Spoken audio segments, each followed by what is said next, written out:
All right, let's talk about the match this past weekend. I did watch some of it. Must have Davis, been you hard watched for all you. of it. I did watch all of it.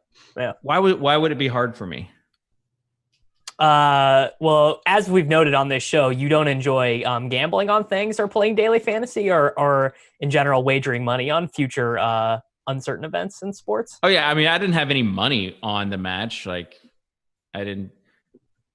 It wasn't like a gambling thing. It was like an entertainment thing for me. It was pretty very entertaining.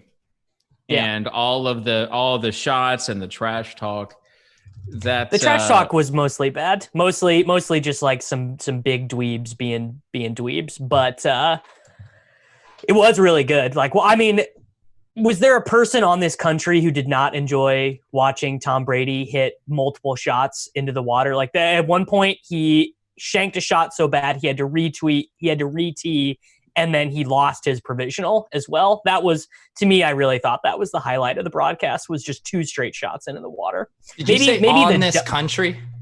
I did. It's distracting me, but I did say that. Tough. Were you live betting every hole? I placed a pretty good sized wager on Tiger and Peyton at the beginning, and after I saw Brady's first 2 shots, I bet them again. And then Brady, after Brady dunked the one, I think it was hole 4. No, it was later than that. But he dunks the one from the fairway, and then I bet Peyton and them again. And then also the most profitable odds though ended up being, if you just bet Peyton Manning over Brady closest to the hole on all the par 3s, he was closer than him on every single one. And those were all like you could get plus 500 on Manning closest to the hole on all the par 3s, and those ended up being the best bets. One of my favorite, there are just a few people on Twitter that when they lose it, it's very entertaining. And one of those guys is How the Pros Do It. But we call him Buddy on this show, by the way. All right. So his name is Buddy. So basically when he started talking trash about Brady, and then Brady started to actually play good, like on some of the holes in the back 9, he was just losing it. And I don't know, there's something about those all caps tweets when people lose it like that. It was almost entertaining to me as the actual match. Like he was actually getting mad about it. Oh yeah, he's like, of course Brady hits that shot, playing the best golf of his life right now. Okay, did you guys see some of the Brady truthers though? Because what happened is about 80% of Twitter started laughing at Brady. Like literally, guy rips his pants. Guy hits it in the water. Guy duffs his chip. We got the golf tracer of a Brady shank way off to the right into the trees, and then you get the hardos being like, "Brady's better at golf than you are." Imagine doubting him. Imagine doubting Tom Brady. I got a couple of the imagine doubting him, and it really strikes me how bizarre of a person you have to be to not only be a fan of Tom Brady, especially given the context of him playing for a new team right now, but then like to actively be like his white knight on Twitter. Like that's a weird. You literally just described Kitchen. Wait, what? Yes, anytime I slander Brady, you go, he hurt you. What did he do to hurt you? I don't understand why Davis says you can't be like a fan of him as like a person. It's very different than being a fan and being one of the guys of like, imagine doubting Tom Brady. Imagine doubting him, bro. Like I'm not a fanboy, but I do recognize like he is, like his Twitter account is amusing. Like he takes jokes in stride. I agree. The intern that runs his account. Tom Brady doesn't have an ounce of sense of humor. He has a social media manager he hired that's very good at it. But when you read those tweets, you're like, oh, person who Tom Brady hired, that was clever. Do not give Brady credit for any of that Brady. Bullshit. Yeah. Never. Wow. This is interesting. I thought Overzet would be on Brady's side. Yeah, I struck a nerve with the Brady talk with Overzet. He lives in the heart of Jared Stidham country now. You think Brady's just sitting around with his social media manager whiteboarding creative Twitter ideas? No. I almost just dropped an F-bomb on this family-friendly show. Imagine thinking Brady does his own tweets. Imagine thinking Brady does his own tweets. Like, you know how I said I was getting entertained by the buddy with the all caps tweets? Equally entertaining is Peter whenever you say something positive about Brady. I'm a Brady tweeter truther. I don't believe it.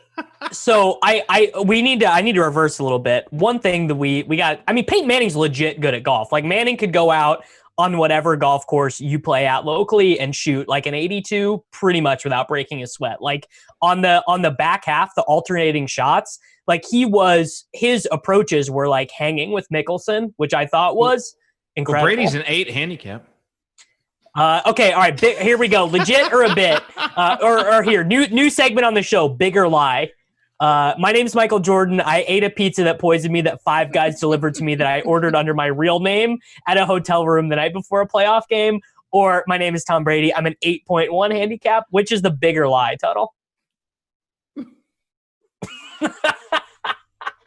I was reading Twitter. I wasn't following along with the conversation. All right, over's that bigger lie. Food poisoning pizza, or I'm an 8.1 handicap. It has to be the pizza, because there's no way that objectively happened where Brady at one point could have had a round that was reflective of that handicap. I mean, he did hit that really nice shot, which was fun for me to see with like the Barkley stuff. That was. I mean, that was a great television moment. It was. Yeah. I mean, clearly they fake that somehow, right? Like, the ball was like magnetized or something to go into the hole. Like, there's no. If you ask Peter, they did. Yeah, the Space Jam, the magnet underneath. They actually had his social media manager underneath every hole with the magnet. Have you guys ever seen a game and like all the misses be so bad that you wonder if like the whole magnet in the rim thing, like there was a camp, like some sort of summer camp show or similar concept. It's like, what was that show? I remember that one with the basketball hoop. Yeah, and they had like a magnet where it like kind of affected the shot. I forget, but I mean, sometimes I see it just like when I see the pizza left out for a while. I see it and think, man, I wonder if something's going on. Well, that's like the you guys know the poker player Mike McDonald that has the free throw bet, and people were forwarding around that people have created these backboards that have like a certain curvature that, you know, just funnel the ball into the hoop. And apparently, like, I don't think he's an angle shooter, but the terms of his deal never specified anything about a backboard. So then there was all this, you know, speculation. Let me stop you short. David does not. Me short. When does that happen? David does not know who Michael McDonald is, and met him and made this. We've already had this. We already done this. All right, whatever. All right. Summertime Switch. Cool. Summertime Switch is the name of the show. 6.2 on IMDb.